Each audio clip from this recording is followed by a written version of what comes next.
panibagong araw mga kabos. Tsaka itong aking daily routine for 71.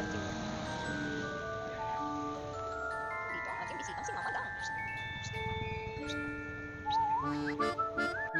Okay.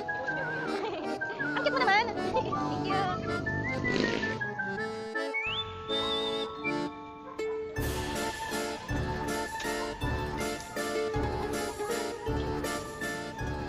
At ayan ang aking alaga, masungit sa mga nagtitake portraits na nanahol. Sayang naman yung chatty mo na costume. Bye! Happy Halloween! Chicken paskin, may tayo. Soda. Deliver ni CJ yun. 7 pieces Spanish latte sa ating regular customer.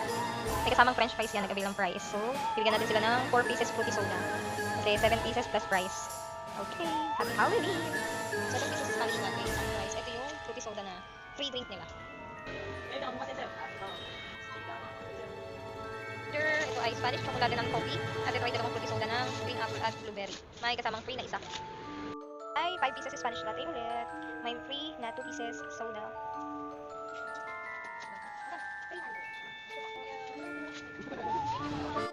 Meron ulit tayong order ng 3 pieces Spanish latte at isang salted caramel. Meron silang free na 2 pieces soda. Hindi nila pinalagyan ng ice. As request ng customer. So, ayan lang ang aking napakasayang senaryo ngayong Halloween. Magka-close na tayo. Bukas na lang ulit.